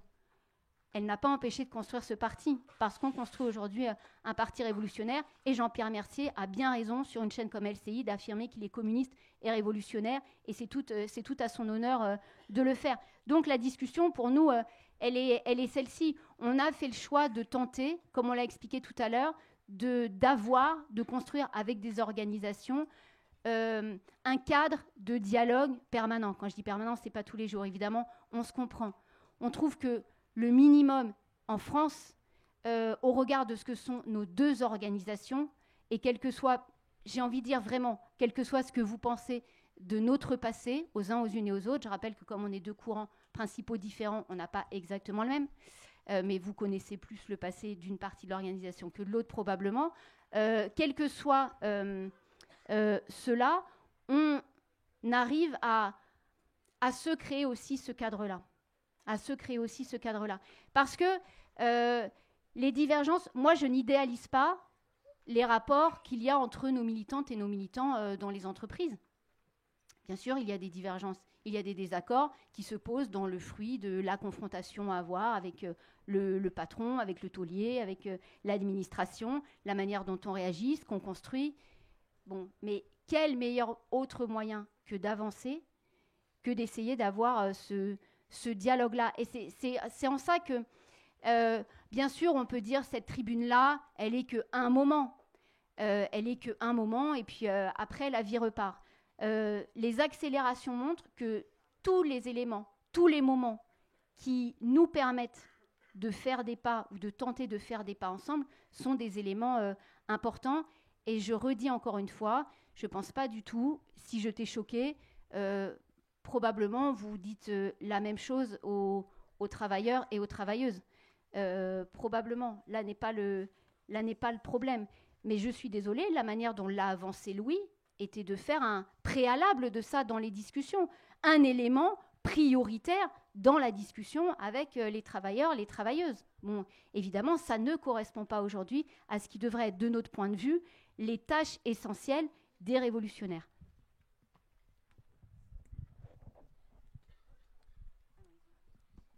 Eh ben, c'est pas que c'est la question de la tâche prioritaire, c'est que notre problème, il est de préparer les travailleurs à la période qui est aujourd'hui une période de recul. Et ça, si on n'en parle pas, bah, on ne se prépare pas et on ne se donne pas les moyens, y compris partout où on peut intervenir politiquement, oui, effectivement, mais à faire ce qui est notre travail en tant que communiste révolutionnaire, ce qui n'est pas de faire bouger les lignes, ce qui n'est pas de faire en sorte que les luttes soient plus grosses, d'appeler à la lutte, d'utiliser tous nos moyens pour de faire en sorte que, oui, les luttes soient plus importantes. Notre problème, il est d'éclairer sur qui est-ce qu'on a en face de nous. Qu'est-ce que c'est que le combat? Qu'est-ce qu'on peut faire ou pas? Si on veut gagner des luttes contre une entreprise qui ferme, de quoi on va avoir besoin pour le faire? Oui, notre travail en tant que communiste, il est de poser les problèmes. Et la question, elle n'est pas de dire que toutes nos interventions, on les fait à partir du fait de dire que c'est une période de recul. Mais c'est à partir de ça qu'on raisonne, parce que sinon, on ne peut pas se donner les moyens de faire face à la période dans laquelle on est. Et je le dis parce qu'on a des camarades à Michelin-Cholet qui, justement, ont mené une politique qui était de faire ça. Qui était comment est-ce qu'on apprend, dans un combat, à mener une organisation entre travailleurs qui soit celle justement de faire cet apprentissage, que les travailleurs sont capables d'apprendre, de décider eux-mêmes et de peser les problèmes. Oui, ça a été des discussions. Bien sûr que ça a été des discussions. Est-ce que c'est possible ou pas d'empêcher la fermeture de l'usine? Qu'est-ce qu'il faudrait pour faire reculer l'offensive du patronat qui fait fermer des entreprises? Mais bien sûr qu'on ne commence pas et qu'on ne discute pas du fait qu'il faut commencer. Bien sûr qu'on ne discute pas du fait que principalement on voit que ça, donc il n'y a rien à faire. Non, justement, qu'est-ce qu'on peut faire dans la période? Avec qui? Qu'est-ce que c'est que nos forces? C'est ça notre problème. Notre problème, il est avec les travailleurs qui nous entourent, avec nos collègues, avec tous ceux avec qui on est liés, de discuter de ce qui dépend de nous et de ce à quoi il faut qu'on se prépare. Et je le dis parce que c'est important. Notre problème ici, il est de regarder la situation en se disant que oui, quand même, c'est la barbarie qui est en train de venir. Et ça, le problème, il n'est pas de le répéter tout le temps et de s'agiter. Il est de construire en réfléchissant au fait que ce dont les travailleurs ont besoin, c'est d'une organisation qui représente les intérêts de leur classe et qui se donne les moyens de le faire. Et on insiste dessus, justement, les camarades, parce que personne n'est imperméable à ça. Justement parce qu'on ne pense pas que nous, pour je ne sais quelle raison, on serait meilleur, ou en tout cas qu'il suffirait de le dire pour être imperméable aux pressions de la bourgeoisie, qui existe partout dans la société. Mais justement, on discute de comment se donner les moyens. Et pour nous, comment se donner les moyens de faire ça ? Ça commence à dire que le problème fondamental aujourd'hui, il est de créer des réseaux de communistes chez les travailleurs, dans la classe ouvrière, et que si toute notre orientation, elle n'est pas de viser ça, on se trompe vis-à-vis de comment est-ce qu'on peut tenir dans la période qui vient. Et ça veut aussi dire se donner les moyens quand même, moi j'ai envie de revenir là-dessus, d'être sérieux politiquement sur notre compréhension de la guerre, de ce qu'on en dit, et de, oui, est-ce que la guerre, elle est évitable ou pas ? Aujourd'hui, moi je crois que quand on se donne les moyens d'avoir une discussion comme ça avec les travailleurs qui nous entourent, il faut qu'on dise, dans l'état de la lutte des classes aujourd'hui, vu l'état de notre camp, de sa force, de sa conscience, de son organisation, aujourd'hui, c'est la bourgeoisie qui est en avance. C'est ces organisations qui sont en avance. Et donc c'est par rapport à ça qu'il faut qu'on réfléchisse. Et le problème, il n'est pas de paniquer. Le problème, il est de faire des liens partout où on peut avec des travailleurs et de discuter de cet enjeu-là. Et dans les combats qu'on mène aujourd'hui, c'est ça qu'on vise, c'est ça qu'on cherche à construire. C'est ce noyau de travailleurs conscient le plus profondément possible des enjeux et des problèmes de la période. Et oui, je vais ensuite peut-être un peu me répéter, mais ça veut quand même dire qu'il faut qu'on regarde par tous les bouts par lesquels les courants de la bourgeoisie y mènent une pression. Et ça veut aussi dire que nous, on n'appelle pas à l'antimilitarisme de classe. Enfin, je dis ça parce que je crois que c'est important. Notre problème, il est de discuter que, oui, bien sûr qu'on vomit l'armée de la bourgeoisie. Très bien. Mais ensuite, quoi ? Ensuite, le problème, il est que là, le futur, c'est les travailleurs qui vont se retrouver avec l'uniforme sur le dos et des fusils dans les mains. Qu'est-ce qu'on peut faire en tant que communiste ? Comment on réfléchit à ça ? Ne pas discuter de ça, ne pas se donner les moyens de le faire, ne pas se dire même que c'est ce qu'on doit viser aujourd'hui, puisque le futur, quand même, il a, en tout cas aujourd'hui, vis-à-vis de ce qu'on voit, plus de chances d'être, avant une grande révolution, la guerre ici. Oui, c'est de viser ça, c'est de se préparer à ça.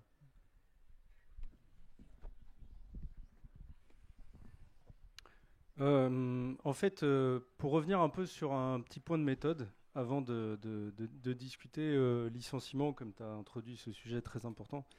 En fait, nous sommes deux organisations différentes. Et ça, on le redit.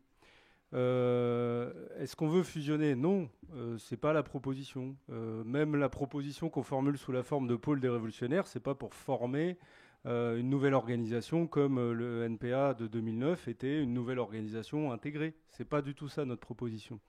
Ce qu'on est en train de faire, c'est une discussion entre deux organisations dont les différences entre elles sont évidentes. Mais quand on discute avec une autre organisation, on ne cherche pas à faire adhérer l'autre organisation à ses points de vue intégralement. On discute en prenant en compte le point de vue de l'autre organisation. Il se trouve que nous sommes deux organisations qui se revendiquent du communisme, de la révolution, de l'intervention dans la lutte des classes, de la construction dans la classe ouvrière. Bon, ça fait quelques points qui nous semblent importants de discuter sur les possibilités d'intervention commune sur ces terrains-là, qui n'empêchent absolument pas, d'ailleurs qui facilitent en vérité, que chacune des deux organisations développe sa politique séparément, puisqu'elle est différente, sur tous les autres points. Des discussions de ce type et des interventions de ce type entre deux organisations fort différentes ont eu lieu à de nombreuses reprises dans l'histoire récente, par exemple entre LO et la LCR, qui n'ont jamais fusionné, malgré une tentative dans mon souvenir, mais d'autres savent mieux que moi, mais qui ont réussi par exemple à mettre en place un comité de liaison d'échange d'informations pendant la grève générale de mai 68, qui se sont présentés en commun à des élections. Alors, qu'est-ce qu'on cherche dans les luttes ? Nous, certainement que vous avez raison de regretter la tonalité un peu luttiste de notre journal. Si vous voulez, on l'assume quand même, mais c'est vrai qu'on en fait un peu des caisses dans ce sens-là, c'est vrai, tout à fait. Mais si vous lisez le contenu ensuite du journal, au-delà des photos et de cette maquette éblouissante, si vous lisez le contenu ensuite du journal, vous vous rendez compte que notre méthode est toujours de poser le problème de la direction des luttes. Si des révolutionnaires doivent s'implanter dans les entreprises, et on essaye de faire notre part, à notre échelle, si des révolutionnaires s'implantent dans les entreprises, c'est pour contester la direction des luttes aux réformistes. Et pour ça, il faut mettre les travailleurs aux manettes. Voilà.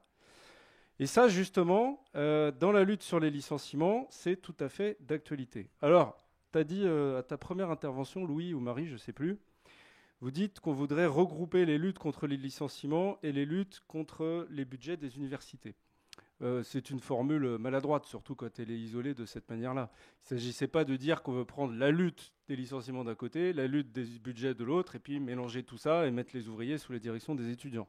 Ce n'était pas notre propos. Notre propos était que, dans le cadre de la lutte contre les licenciements, c'est celui-là qui va m'intéresser, la question de mettre en commun, de regrouper les luttes qui sont isolées boîte par boîte est absolument capitale et décisive. Et c'est là-dessus que je voudrais m'expliquer, puisque tu as pris l'exemple de Michelin Cholet, avec lequel des camarades ont discuté attentivement, à juste titre, parce que, évidemment, c'était quelque chose qu'on partageait. Mais surtout discuter en détail, parce que c'est une lutte qui est devant nous.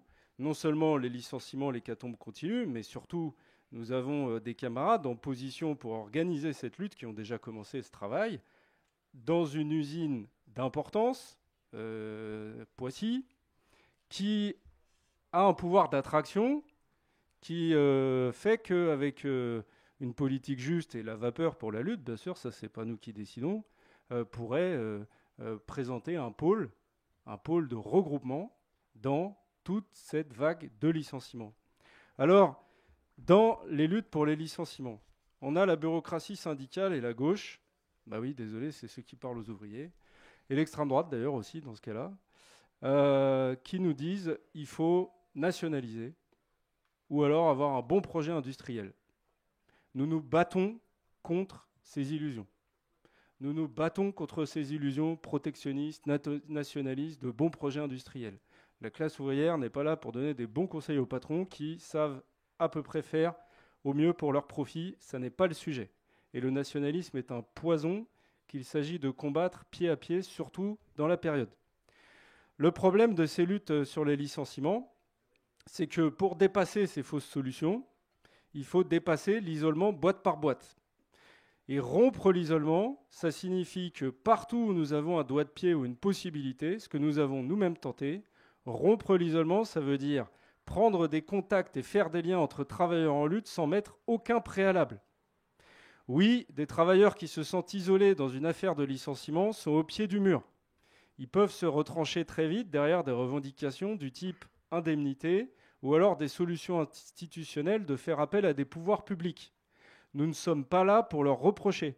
Nous sommes là pour les aider à faire grandir leur lutte, la prendre en main, la regrouper avec d'autres, parce que c'est le seul moyen d'avoir un rapport de force qui permette de mettre sur la table les véritables problèmes qui sont, bien sûr, l'interdiction des licenciements et la méthode de la grève pour l'imposer.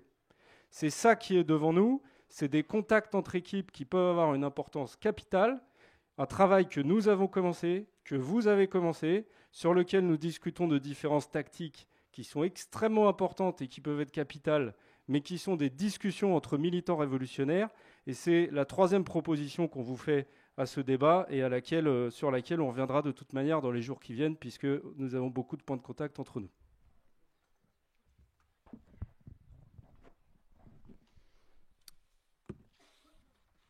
Alors, bon, Aurélien, tu dis là, oui, dans notre journal, on en fait des caisses sur les luttes, mais il faut lire le contenu. Alors, effectivement, on s'attache aussi à lire le contenu, notamment de vos éditos. Et notamment, ce qu'on a remarqué, c'est que dans tous les éditoriaux, à propos de Gaza, ce que vous avez conclu, ce que vous avez écrit à chaque fois, c'est il faut amplifier les manifestations, il faut aller dans les manifestations, et c'est dans ces manifestations, c'est en faisant ça qu'on mettra fin à cette guerre. Bah nous, là-dessus, on n'est absolument pas d'accord, parce que du coup, vous ne discutez pas de qui dirige, qui a la direction de ces manifestations, sur quelle base elles se passent, ces manifestations. Vous allez emmener des travailleurs derrière des manifestations où c'est pas sur des bases de classe. Bon, bah nous, par exemple, on l'a jamais écrit dans nos éditoriaux parce que, effectivement, ces manifestations, on y va, on y est, sur nos mots d'ordre, sur des mots d'ordre de classe, avec des proches qui veulent y aller pour exprimer leur rage contre ce massacre qui a lieu, mais on n'en fait pas l'objectif politique en faisant croire que des manifestations permettront d'arrêter une guerre, qui est une guerre de l'impérialisme, qui est une guerre pas particulière, qui n'est pas une guerre de Netanyahou, une guerre du sionisme contre les Palestiniens, mais qui s'inscrit dans une domination impérialiste de la planète et où ce à quoi, si on veut mettre fin à ça, c'est mettre fin à 100 ans de guerre dans la région. Mettre fin à 100 ans de guerre dans la région, c'est la révolution, c'est la prise du pouvoir par les travailleurs dans cette région. Et nous, on fait confiance aux travailleurs sur leur capacité à comprendre ça. Et donc à discuter de cela avec eux. Et donc, non, les camarades, vous ne posez pas à chaque fois le problème de la direction des luttes. Voilà, et on a lu correctement vos éditoriaux. D'ailleurs, notre expérience, pas revenir en long, en large et en travers, mais le fait que des travailleurs prennent en main leur sort, des travailleurs du rang, et posent eux-mêmes leurs revendications et apprennent à travers des comités de lutte, c'est pas quelque chose qu'on lance comme ça, on l'a fait. Voilà, il y a des camarades qui l'ont fait à Michelin-Cholet, qui ont tenté, avec la minorité qui voulait pas baisser la tête, de faire ça concrètement. Ben, c'est pas non plus la politique que vous avez choisi de mener. Nous, on regarde qu'est-ce qui s'est passé dans les faits. Et dans le fond, si nous, on a envie de discuter, on ne pense pas du tout répondre à une fusion ou je ne sais quoi, mais on a envie de revenir sur le fond de ce qui nous différencie. Parce que même à propos des licenciements, bah oui, nous, on veut faire le lien. Les licenciements, les attaques de Bayrou, Macron, là, qui suscitent la date du 10 septembre, il faut les relier à cette période de crise profonde du capitalisme. Il faut expliquer aux travailleurs dans quel engrenage on est. Parce que si on n'explique pas ça, bah, on ne se donne pas les moyens de mener la lutte à la hauteur à laquelle elle devra être menée pour vraiment en finir avec ça. Et on ne peut pas... en fait, c'est qu'on leur fait confiance sur cette capacité à voir ce à quoi on s'affronte. Et c'est pas séparer les choses, c'est pas mettre taire des choses, parler d'autres, c'est au contraire relier. Montrer que dans un système qui est dans une crise profonde où les capitalistes, ils sont obligés de sortir les crocs, ils sont obligés de s'en prendre à la gorge les uns des autres, on n'a pas d'issue. Là, on les fait reculer, et encore, moi je pense que dans la période, ça serait une bagarre d'une ampleur gigantesque pour les faire reculer sur les attaques qui nous préparent, mais dans 6 mois, dans 1 an, non seulement ils reviennent dessus, mais ils nous lancent dans quelque chose de bien pire. Et ça, c'est quelque chose qu'on discute, même dans nos éditoriaux. Dans celui d'il y a 15 jours, on en a discuté. Alors, pour conclure, parce qu'on arrive à la fin de ce débat, effectivement, je vais aussi répondre à ce que me disait Armel. On n'est pas imperméable à quoi ? Bah, moi, ce que je vois, c'est que ici, dans le choix d'un certain nombre de vos topos, dans certaines affiches, on voit qu'il y a des préoccupations qui sont les vôtres, qui ne sont pas les préoccupations de la classe ouvrière, qui sont des préoccupations qu'il y a dans tout un tas de milieux. Alors, c'est normal que ces milieux ils aient ces préoccupations. Là-dessus, moi, j'ai aucun problème, mais ce n'est pas les préoccupations de la classe ouvrière. Et que ce qui manque aujourd'hui à la classe ouvrière, c'est ça, c'est d'avoir une organisation qui pose une politique indépendante pour elle, parce que c'est la seule qui sera capable de mettre fin à la barbarie. Alors effectivement, nous, c'est ce qu'on essaye de construire à la hauteur de ce qu'on est et de construire en sachant que ce qui nous attend, va falloir tenir bon parce que la pression, elle va être d'une toute autre ampleur que celle qu'on connaît aujourd'hui. Ok, merci à tous et toutes pour ce formidable débat. Bravo, bravo, bravo.